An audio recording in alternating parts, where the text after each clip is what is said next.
रक्षा क्षेत्र में आत्मनिर्भरता को बढ़ावा देने के लिए सरकार का बड़ा कदम। रक्षा मंत्री राजनाथ सिंह ने रणनीतिक रूप से महत्वपूर्ण 928 लाइन रिप्लेसमेंट यूनिट्स, सब सिस्टम्स और पुर्जों की चौथी सकारात्मक स्वदेशीकरण सूची को दी मंजूरी।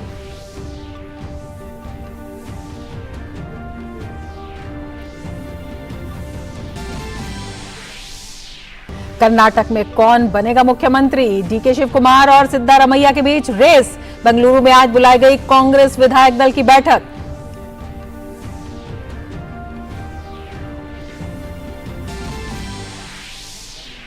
उपराष्ट्रपति जगदीप धनखड़ आज राजस्थान दौरे पर। पुष्कर में पवित्र ब्रह्म मंदिर में करेंगे पूजा अर्चना। मेडता सिटी में पूर्व केंद्रीय मंत्री नाथूराम मिर्धा की प्रतिमा का करेंगे अनावरण।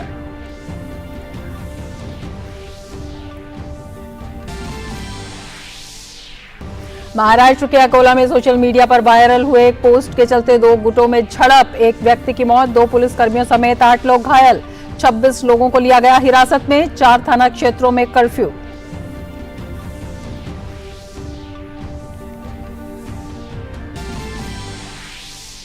दक्षिण पूर्वी बांग्लादेश के तटीय इलाकों से टकराया चक्रवाती तूफान मोखा। कॉक्स बाजार का हवाई अड्डा एहतियातन किया गया बंद।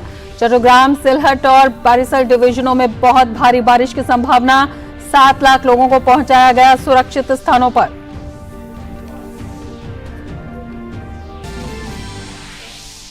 तुर्की में राष्ट्रपति और संसदीय चुनावों के लिए मतदान। देश को बढ़ती महंगाई का बड़ा मुद्दा।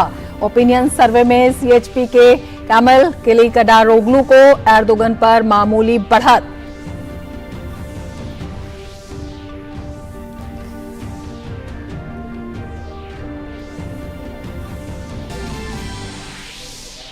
थाईलैंड में आम चुनाव के लिए मतदान शुरू। चुनाव में 5 करोड़ से अधिक मतदाता अपने मताधिकार का कर रहे हैं प्रयोग। मुख्य मुकाबला पीयू थाई पार्टी और प्रोग्रेसिव मूव फॉरवर्ड के बीच।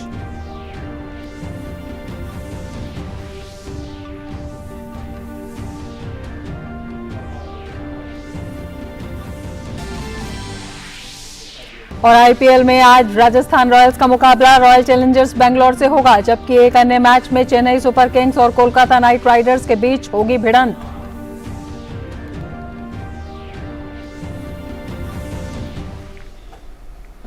नमस्कार, टीजी न्यूज में आपका स्वागत है। मैं हूं रमा त्यागी। लेंगे समाचार विस्तार से। रक्षा क्षेत्र में आत्मनिर्भरता को बढ़ावा देने के लिए रक्षा मंत्री राजनाथ सिंह ने रणनीतिक रूप से महत्वपूर्ण 928 लाइन प्रतिस्थापन इकाइयों, उप प्रणालियों, घटकों की चौथी सकारात्मक स्वदेशी सूची को मंजूरी दी है। इन LRU उप प्रणालियों, घटकों के स्वदेशी विकास से अर्थव्यवस्था मजबूत होगी और DPSU की आयात निर्भरता कम होगी। इसके अलावा ये घरेलू रक्षा उद्योग के डिजाइन क्षमताओं का सदुपयोग करने और भारत को इन प्रौद्योगिकियों में एक डिजाइन लीडर के रूप में स्थापित करने में मदद करेगा। कर्नाटक विधानसभा चुनाव में कांग्रेस पार्टी की जबरदस्त जीत के बाद मुख्यमंत्री पद को लेकर सियासी हलचल तेज हो गई है। बेंगलुरु में आज कांग्रेस विधायक दल की बैठक होगी। मुख्यमंत्री पद को लेकर प्रदेश कांग्रेस अध्यक्ष डीके शिव कुमार और सिद्धारमैया सबसे प्रबल दावेदार माने जा रहे हैं। कांग्रेस पार्टी के राष्ट्रीय अध्यक्ष मल्लिकार्जुन खड़गे ने साफ कर दिया है कि पार्टी अपनी प्रक्रिया के तहत मुख्यमंत्री चुनने का काम करेगी। वहीं इससे पहले शनिवार को आए चुनावी नतीजों में कांग्रेस ने स्पष्ट बहुमत हासिल करते हुए 136 सीटों पर जीत दर्ज की। उपराष्ट्रपति जगदीप धनखड़ आज राजस्थान के दौरे पर हैं। जयपुर एयरपोर्ट पर राजस्थान के राज्यपाल कलराज मिश्र और राजस्थान सरकार के मंत्री लालचंद कटारिया ने उनका स्वागत किया।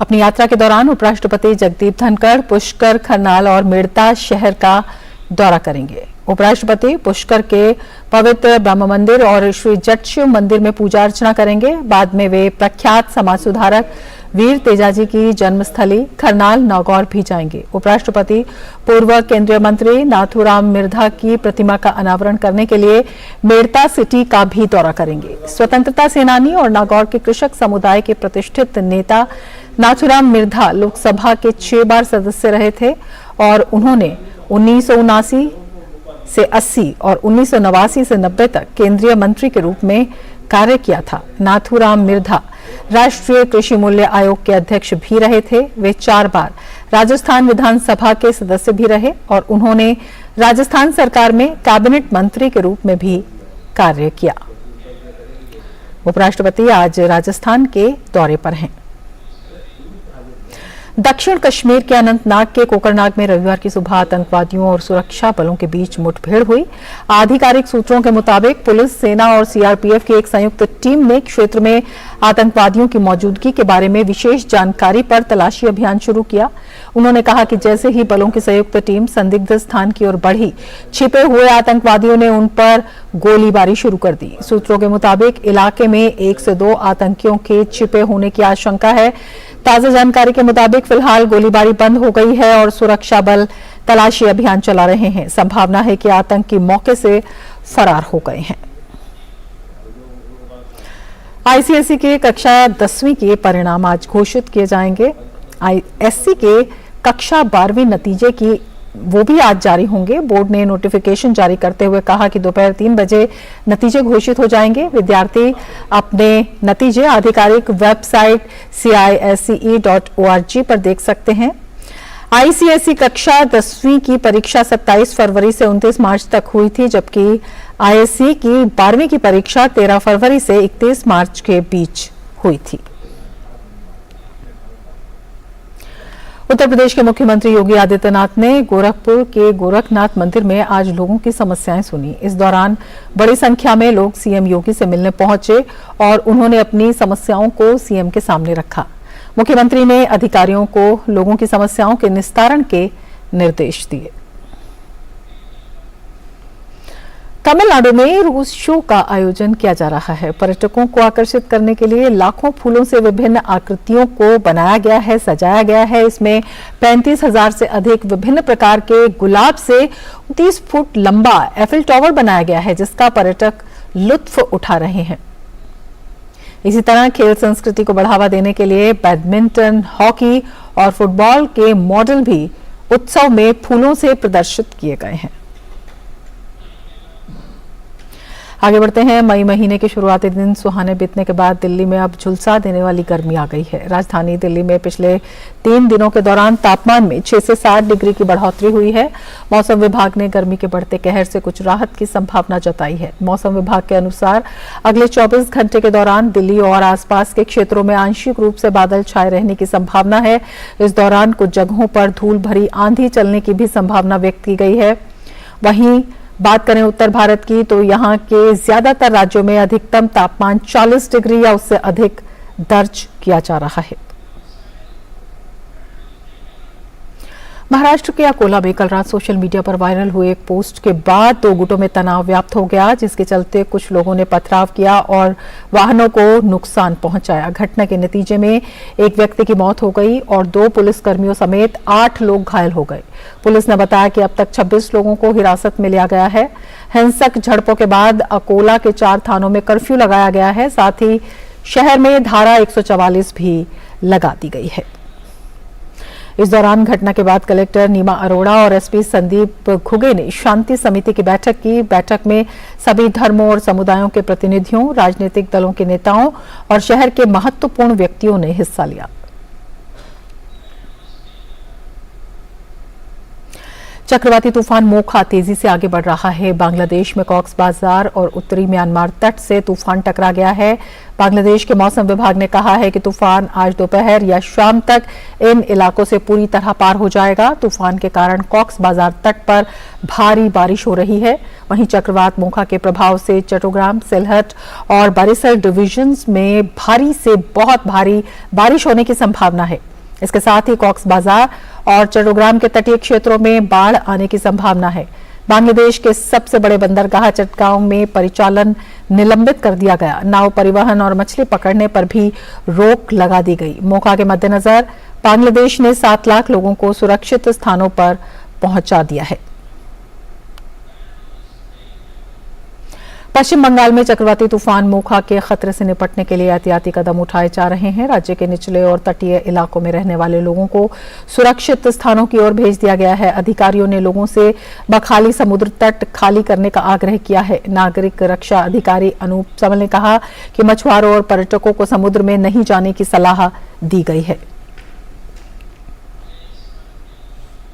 देखिए, हम लोग को जो दक्षिण दक्षिण 24 परगना जिला प्रशासन और सिविल डिफेंस डिजास्टर मैनेजमेंट और नामखाना ब्लॉक प्रशासन और हम लोग इधर जो पुलिस स्टेशन है इधर कोस्टल पुलिस स्टेशन से हम लोगों के पास एक निर्देश आया है, जो मोका नामक जो साइक्लोन आने वाला है उसका लैंडफॉल बाद में आ जाएगा, इसीलिए सभी के जो टूरिस्ट पार्टी घूमने के लिए आए हैं, इसलिए उन लोगों को हम लोग जो सीवीज है सीवीज से हम लोग बाहर जो उधर जो सेफ्टी पोजीशन है पोजीशन के हम लोग दे रहा है, क्योंकि इधर जो हमको जो पानी है ज़्यादा बढ़ रहा है, इसलिए सेफ्टी के लिए सभी टूरिस्ट पार्टी को हम लोग सेफ्टी प्लेस में भेज रहा है हम लोग।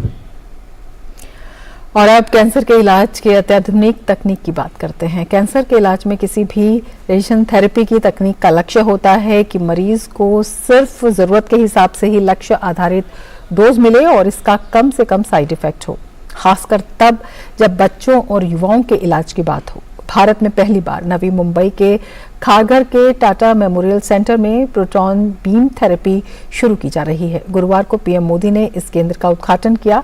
देश में पब्लिक सेटअप में प्रोटॉन बीम थेरेपी की पहली सुविधा है। कैंसर के इलाज के इस अत्याधुनिक तकनीक में स्वास्थ्य सेल्स पर असर नहीं पड़ता। कैंसर जैसी गंभीर बीमारी से निपटने में अब स्वदेशी तकनीक से तैयार प्रोटॉन थेरेपी बेहद कारगर साबित होने जा रही है।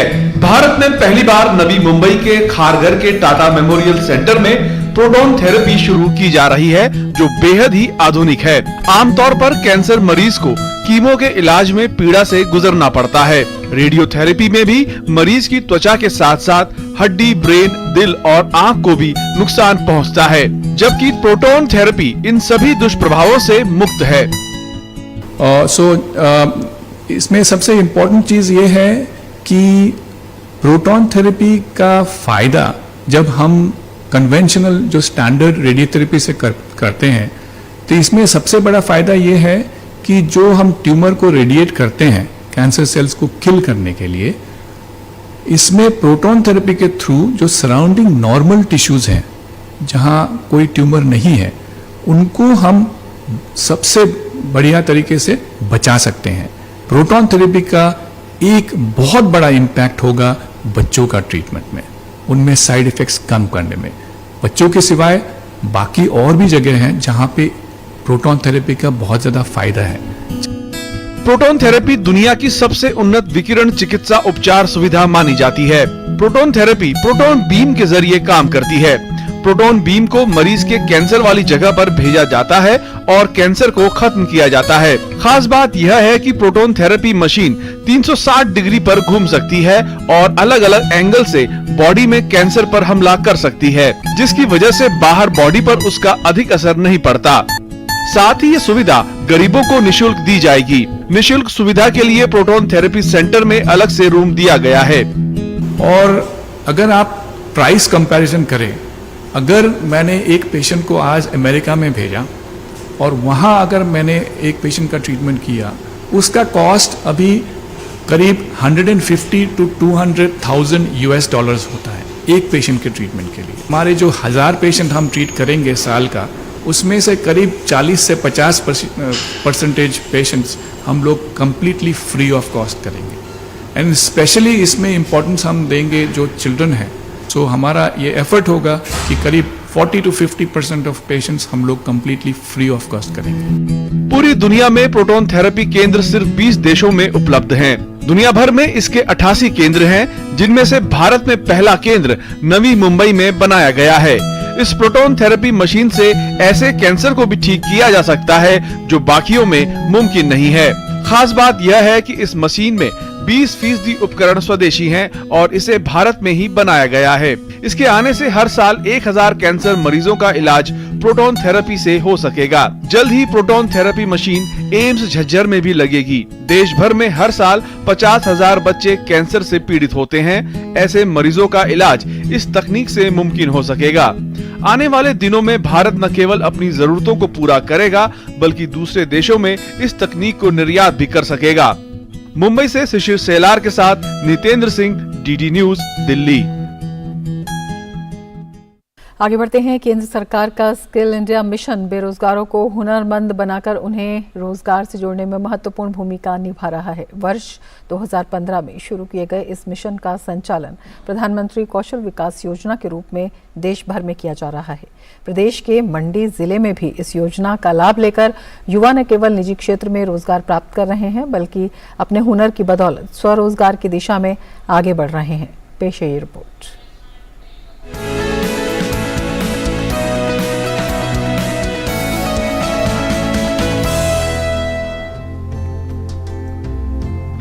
हिमाचल प्रदेश के मंडी जिले में केंद्र सरकार के स्किल इंडिया मिशन का संचालन प्रधानमंत्री कौशल विकास योजना के माध्यम से किया जा रहा है, जिसमें युवाओं को तकनीकी कारीगरी का प्रशिक्षण दिया जाता है।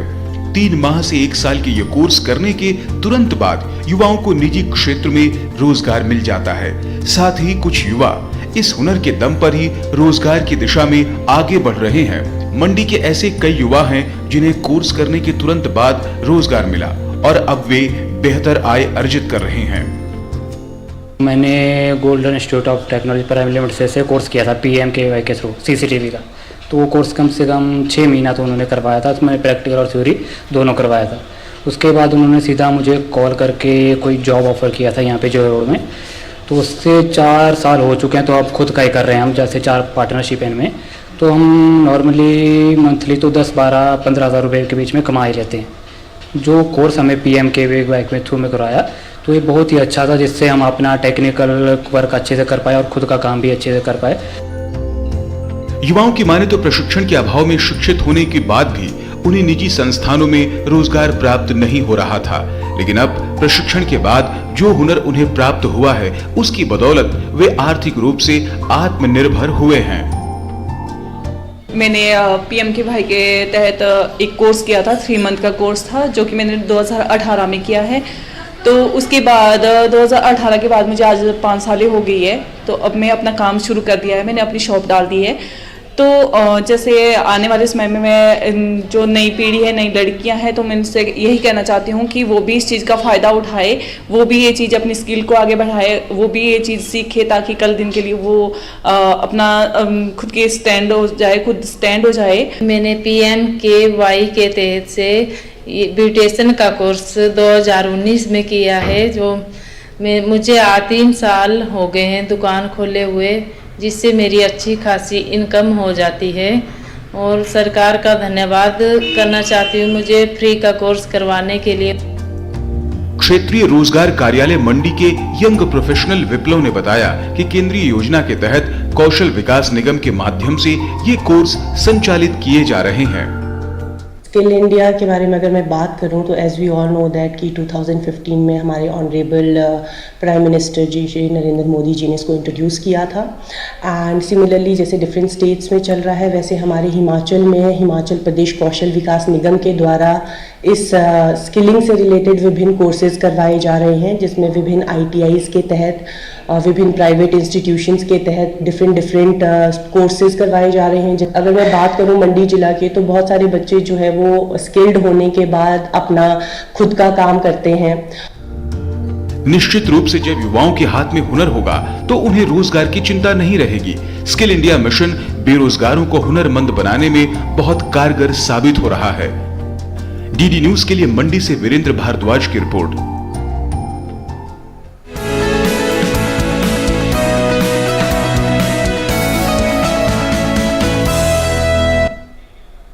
मुंगेर में PM आवास योजना से लोगों का अपना घर बनाने का सपना पूरा हो रहा है। जिले की बाग पंचायत में पिछले वित्तीय वर्ष के दौरान 100 लोगों को इस योजना का लाभ मिला। देखिए मुंगेर से ये ग्राउंड रिपोर्ट।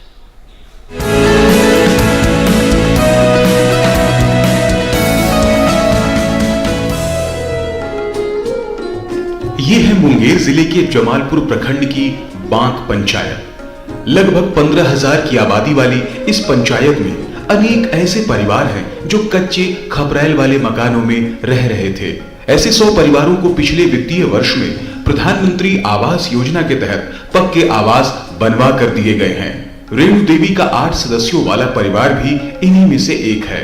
हम लोग शादी करके यहाँ आए थे तो हमको घर रहने के लिए नहीं था, झोपड़ी का घर था खपरेली, उसमें चूल्हा होता था। बाल बच्चा को लेकर के हम लोग पानियों में दिक्कत कर करके रहते थे। उसके बाद प्रधानमंत्री की योजना की तरफ से सरकारी इंदिरा आवास पास हुआ, तब हम लोग कुछ पैसा मिला करके और घर बना लिए। कंचनगढ़ के रहने वाले रामदेव ठाकुर मजदूरी करते हैं। पहले झोपड़ी थी, इनके पास घर बनाने के लिए पैसे नहीं थे। आज इस योजना के तहत ये पक्का घर बना कर रह रहे हैं। प्रधानमंत्री योजना मकान आया, 1,30,000 रुपया मिला, तो उसमें हम अपना पैसा मिला के बनाए घर, इसलिए तो हम लोग को बन गया घर, दिया प्रधानमंत्री योजना, तो हम लोग बना के रह रहे हैं। जिले के उप विकास आयुक्त संजय कुमार ने कहा कि इस योजना का लाभ ऐसे लोगों को दिया गया है जिनके पास पक्का मकान नहीं है। ये वर्ष 21 और 22 में इस जिले को 9,128 का लक्ष्य मिला था, जिसके विरुद्ध हम लोगों ने 9,099 आवासों को स्वीकृत किया है और अब तक हम लोग 8,160 घरों को पूर्ण निकाल लिया है। शेष घर भी हम लोग 1 महीने के अंदर पूर्ण कर लेंगे। सरकार का लक्ष्य है कि हर गरीब बेघर परिवार को पक्का मकान दिया जाए। इसे लेकर हर वित्तीय वर्ष में लक्ष्य निर्धारित किए जाते हैं और जरूरतमंदों को उनकी बारी के अनुसार आवास आवंटित किए जाते हैं। मुंगेर से प्रशांत कुमार सिंह की रिपोर्ट, डीडी न्यूज।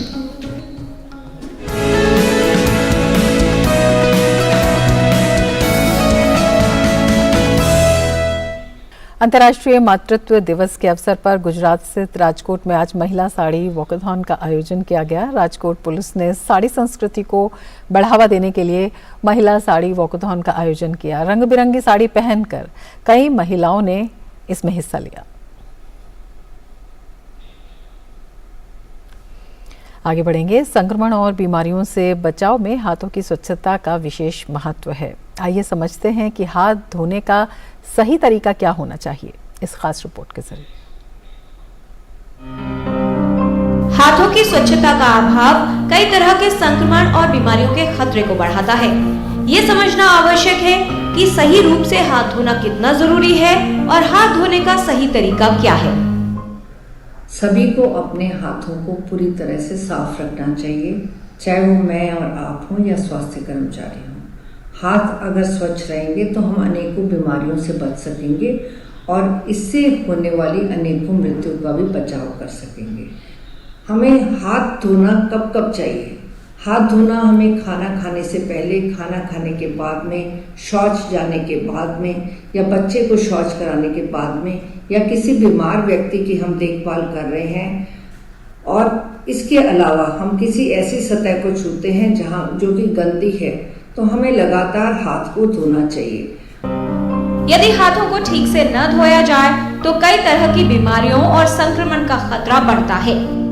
हाथ धोना एक असरदार तरीका है जो बीमारियों से बचाव करता है। हाथों को धोना जितना आवश्यक है उतना ही जरूरी है कि इन्हें ठीक तरह से धोया जाए। आवश्यक है कि हमें ये जानकारी होनी चाहिए कि हाथों को किस तरीके से साफ करना चाहिए। पहले हाथों को गीला कर लें, उसके बाद हथेली पे आप साबुन की बट्टी या तरल साबुन को रखें। उसके पश्चात आप दोनों हाथों को अच्छे से रगड़ें ताकि झाग बन जाए। तत्पश्चात आप हाथों के पिछले वाले हिस्से को अच्छे से साफ करें और ये याद रहे कि दोनों हाथों के पीछे वाले हिस्से साफ होने चाहिए। उसके पश्चात उंगलियों के बीच की जगह को भी ठीक से आप साफ करिए और उंगलियों के ऊपर वाला हिस्सा भी अच्छे से साफ होना चाहिए, जिसमें कि अंगूठा भी शामिल होना चाहिए। हमें ये याद रखना चाहिए कि कलाई को भी हम साफ करें और उसको हम छोड़ ना दें। तत्पश्चात हमें बहते हुए पानी में हाथ को धोना चाहिए और हाथ को स्वच्छ नैपकिन या टॉवल से साफ करना चाहिए। हाथों को बार बार धोना जरूरी है, खास तौर पर भोजन करने से पहले, खाना बनाने से पहले और किसी को खाना परोसने से पहले। हाथ धोने की आदत को बढ़ावा दें जिससे आप बीमारियों से बच सकें और स्वस्थ जीवन पाएं। किरण भारद्वाज, डीडी न्यूज। तुर्की में राष्ट्रपति के चुनाव के लिए मतदान हो रहा है, साथ ही संसदीय चुनाव के लिए भी वोट डाले जा रहे हैं। ओपिनियन सर्वे में सीएचपी के केमल किलिकडारोग्लू को एर्दोगन पर मामूली बढ़त है। मतदान शाम 5 बजे तक होगा। पहले चरण में कोई बहुमत नहीं मिलने पर 28 मई को रन ऑफ चुनाव हो सकते हैं। तुर्की में 61 मिलियन लोग मतदान करने के पात्र हैं, जिनमें लगभग 5 मिलियन पहली बार मतदान करेंगे। विदेशों में रहने वाले तुर्क पहले ही अपने मतपत्र डाल चुके हैं। मतदान को राष्ट्रपति रेसेप तैयब एर्दोगन के 20 साल के शासन के लिए एक बड़ी परीक्षा के रूप में देखा जा रहा है। राष्ट्रपति चुनने के अलावा मतदाता अगले 5 वर्षों के लिए उनका प्रतिनिधित्व करने के लिए 87 चुनावी जिलों से संसद के 600 सदस्यों का भी चयन करेंगे। थाईलैंड में आज आम चुनाव के लिए मतदान शुरू हो गया है। चुनाव में 5 करोड़ से अधिक मतदाता अपने मताधिकार का प्रयोग कर रहे हैं। मुख्य मुकाबला फियूथाई पार्टी और प्रोग्रेसिव मूव फॉरवर्ड के बीच है। प्रधानमंत्री पद की रेस में विपक्षी दल फियूथाई की उम्मीदवार पैतोनगोन शिनवात्रा का दावा सबसे मजबूत माना जा रहा है। ओपिनियन पोल के अनुसार 500 सदस्यों वाली संसद में शिनवात्रा की पार्टी को ही सबसे ज्यादा सीटें मिलेंगी। साल 2014 में सैन्य तख्ता पलट के बाद दूसरा मतदान है। चुनाव में अर्थव्यवस्था का संकट सबसे बड़ा मुद्दा है। सभी दलों ने जनता का समर्थन हासिल करने के लिए कई वादे किए हैं, जिसमें सत्ताधारी दल ने मासिक भत्ता बढ़ाने का वादा किया है। वहीं चुनाव आयोग ने 70% से अधिक मतदान होने की संभावना जताई है। इसके साथ ही इस बुलेटिन में फिलहाल इतना ही। नमस्कार।